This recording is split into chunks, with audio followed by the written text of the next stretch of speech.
Hey everybody, I'm Boardgame Blogger. Today I'm here to review Nile Deluxor. This is a real neat card game put out by Minion games. I'm a real fan of it. It's sort of, luck mitigation game and a set collection, though the scoring mechanism in the set collection is unique. And it's a fun game, sort of agricultural theme. You're planting various crops and you're trying to harvest the various crops. And the person who has the best diversity of crops, or sort of the most of the least, is the score value. So if at the end of the game, you're playing a 4-player game, so you throw in 5 crops. You'll throw in more crops if you're playing more people in the game. But let's say just a 4-player game, there's 5 crops, and at the end of the game, one player has 10 of one crop, but nothing else. They've lost. And then let's say no one has all 5 crops, but 2 players have 4 of the 5. Then you check at who has the most of the least if they both only have 1 in their next smallest. So if, let's say both players just have 1 caster, and then you check the next one, and then someone has 2 onions, one person only has 1 onions, well, the person with the 2 onions would win. And so it's a unique mechanism in scoring, I've found. Just you're trying to encourage the diversity, not just get all of one crop. The card quality is great. I've shuffled these a lot, played many games, and it holds up well. Artwork is really good, showing the various crops, and it's a neat game. Why don't I explain it, and we can take a look at how the game actually plays. But if you like card games with some luck that you can definitely mitigate, this is a card game that you might want to check out. But let's see a look at how it plays. Okay, so here's the board sort of as it is sort of initially set up. I'm going to pretend we're playing a 4-player game. Everyone starts with 5-card hand. So player 1, player 2, player 3, and player 4, myself. We then take this card, the Plague of Locusts, and shuffle it into the deck. And the Plague of Locusts cards comes out once per season. We're going to go through 4 seasons, that is, go through this deck 4 times. Because we're playing a 4-player game, you go through as many seasons as there are players, and so that'll vary. And the Plague of Locusts, what it does is it's going to eat the biggest crop that is out there. So it's something you got to watch for. You don't want to actually have the largest field out there, as you might get eaten. So let's say this here is my hand of 5 cards. I actually shorted myself 1 earlier. So we got 5-card hand. So we got 1 flax, 1 onion, 2 grapes, and a caster. So the beginning of each turn, what you're going to do is you're going to flood. Now this shows what you cannot plant, so I cannot plant any grapes this turn. And it also shows what's harvested. So if any of the other players, or myself included, had grapes out in my field, I would harvest it and put it in my storehouse. If I don't, I can then choose to trade, which would be I would spend 2 cards from my storehouse or from my hand, and I can draw another random one, or I can choose to flood. Now that's sort of a tactic you're going to use later on in the game, because you might have some crops out and you're trying to get them harvested, so you're going to spend cards from your hand or from your storehouse to harvest ones from your field into the storehouse.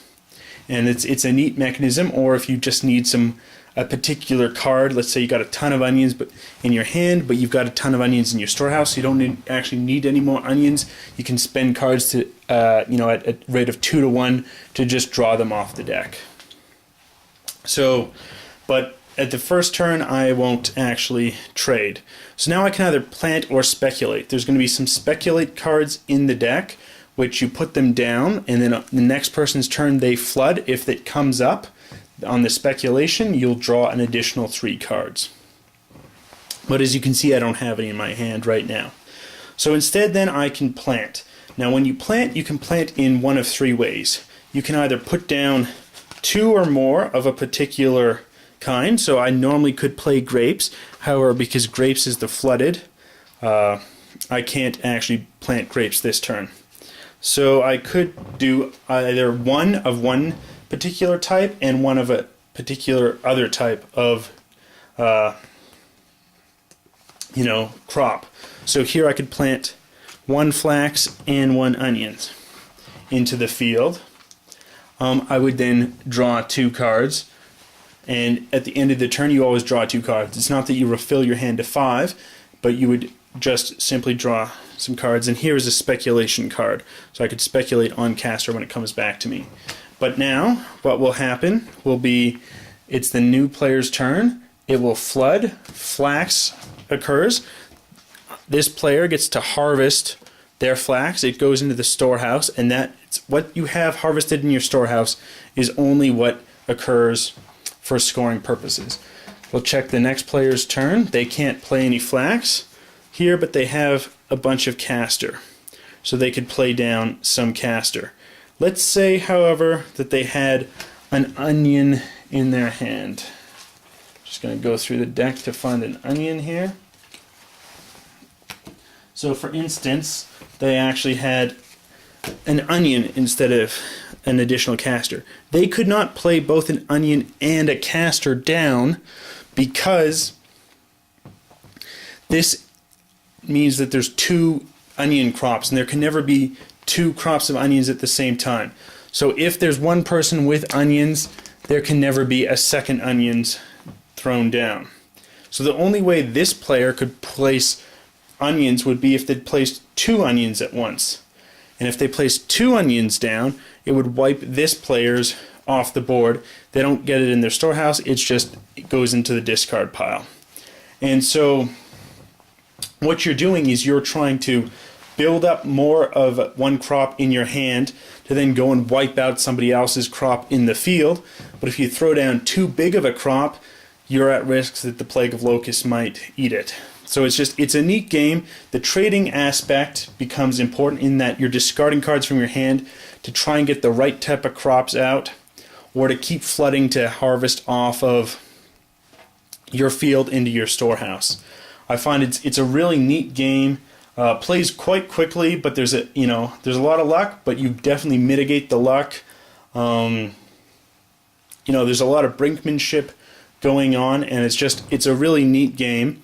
The game also comes sort of with an expansion, the Monuments, which lets you build monuments that give you special abilities, and there's one-upmanship there.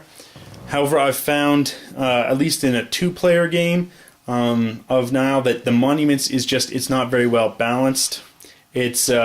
And I prefer just the general basic game, actually. I find it's a little more fun than throwing in the Monuments expansion that does come with the game at purchase. It's just a really neat game. I think it's a game for basically any type of group. It would work as a filler, in a group. Works as a good family game. There's enough depth to it that you can just play this as almost your main game if you're just doing 4 or 5 games of it. And it works for any kind of gaming group set I've found, at least, except for the people who are just pure Euro, don't like any luck. If you're one of those luckless game players, well then you might want to avoid this game. Otherwise, I'd highly recommend checking it out. Anyway, till next time, I'm the Board Game Blogger.